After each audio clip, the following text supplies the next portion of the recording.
ಒಂದು ವಿಷಯದಾಗ ಎಲ್ಲ ಹೊಂದಾಣಿಕೆ ಇದ್ದೇ ಇರೋದಿಲ್ಲ. ಪಾರ್ಟಿ ಬಂದಾಗ ಇದ್ದೇ ಇರ್ತದೆ. ಪಾರ್ಟಿ ಬಂದಾಗ ಪಾರ್ಟಿ ಇರೋದು ಯಾರು ಮಾಡೋದಿಲ್ಲ. ಇದ್ದೇ ಇರ್ತೀವಿ, ಹೊಂದಾಣಿಕೆ ಆಗಿರ್ತೀವಿ. ಆಮೇಲೆ ಒಂದಿಷ್ಟು ಅಭಿಮಾನಿಗಳು ಗಜಾನನ ಮಂಗಸೂರಿಗೆ ಎಣ್ಣೆ ಆಗಿದೆ, ಇವ್ರು ಸಿಗ್ತಾ ಇಲ್ಲ, ಇವ್ರು ಕೊಡ್ತಾ ಇಲ್ಲ. ಟೈಮ್ ಬರದೆ ಟೈಮ್ ಕಾಯ್ಬೇಕಲ್ಲ. ಬಹಳಷ್ಟು ಮಂದಿ ಆಕಾಂಕ್ಷಿಗಳದಾರ ಅತನಿ ತಾಲೂಕಲ್ಲಿ, ಜಿಲ್ಲೆಯಲ್ಲಿ.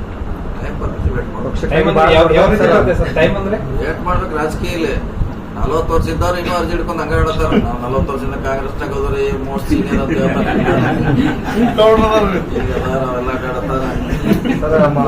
ಅವೆಲ್ಲ ಪಾತ್ರ ಹೆಚ್ಚಿಗೆ ಇದೆ ಸರ್. ಇಲ್ಲ ಅಂತ ಹೇಳಕ್ಕೆ ಆಗಲ್ಲ. ಬುಟ್ಟಾಳೆ ಅವ್ರದ್ದು ಎಲ್ಲ ಪಾತ್ರ ಜಾಸ್ತಿ ಇದೆ. ಇನ್ನೂ ಬಹಳಷ್ಟು ಮುಖಂಡರು ಅದಾರ, ಅವ್ರದ್ದು ಇದೆ. ಆದ್ರೆ ಇರೋದು ಲಿಮಿಟೆಡ್ ಅವಕಾಶಗಳು. ಸ್ವಲ್ಪ ವೇಟ್ ಮಾಡ್ಬೇಕು. ಅಂದ್ರೆ ಗಜಾನನ ಮಂಗಸೂರಿ ಅವ್ರಿಗೆ ಏನೇ ಅವಕಾಶ ಬರುತ್ತಾ ಸರ್? ರಾಜಕೀಯ ಅವಕಾಶ ಬರ್ತದೆ, ಇಂಥದಂತ ಹೇಳಕ್ಕೆ ಆಗಲ್ಲ. ರಾಜಕೀಯ ಅವಕಾಶ ಬರ್ತದೆ ಅಷ್ಟೇ. ಮತ್ತೆ ಈಗೆಲ್ಲ ಏನ್ ಗೊತ್ತಿದೆ, ಪಕ್ಷ ಬಂದಾಗ ಪಕ್ಷದ ಪರವಾಗಿ ಎಲ್ಲರೂ ಇರ್ತೀವಿ. ನಮ್ಮ ಗುಂಪ, ನಮ್ಮ ಲೀಡರ್ಶಿಪ್ ಸಪ್ರೇಟ್ ಇದ್ದೇ ಇರ್ತದೆ. ಎಲ್ಲ ಪಕ್ಷದಾಗ, ಎಲ್ಲ ಜಿಲ್ಲೆ, ಎಲ್ಲ ತಾಲೂಕಲ್ಲಿ ಇದ್ದಾರೆ, ಇಲ್ಲೂ ಇದೆ. ಅದು ನಿಮ್ಮ ಉಪಸ್ಥಿತಿ ಇದ್ದಾಗ ಶಾಸಕರು ಅದು ನಿಮ್ಗೆ ಗೊತ್ತೇ ಇದ್ರಲ್ಲ ಅದು ಯಾಕಂತ. ಮತ್ತೇನೆ ನಮ್ಗಿಂತ ಹೆಚ್ಚು ಸರ್ ನಿಮಗೆ ಗೊತ್ತೈತ್ರಿ. ಯಾಕಂತ ನಿಮ್ಗೆ ಗೊತ್ತಿದೆ. ಮತ್ತೆ ಪ್ರಶ್ನೆ ಆಗಿದೆ ಸರ್. ಈಗ ಅಂದ್ರೆ ಇದೇ ರೀತಿ ಮುಂದುವರಿತಾರೆ, ಶಾಸಕರು ಇರಲ್ಲ, ಶಾಸಕರು ಉಸ್ತುವಾರಿ ಸಚಿವರು ಇರಲ್ಲ, ಜನರು ಗೊಂದಲದಲ್ಲಿದ್ದಾರೆ. ಜನರು ಕರೆಕ್ಟ್ ಇದಾರ. ಅವ್ರ ಕೆಲಸ ನಾವು ಮಾಡ್ತೀವಿ, ಅವರು ಮಾಡ್ತಾರೆ, ಎಲ್ಲರೂ ಮಾಡ್ತಾರೆ.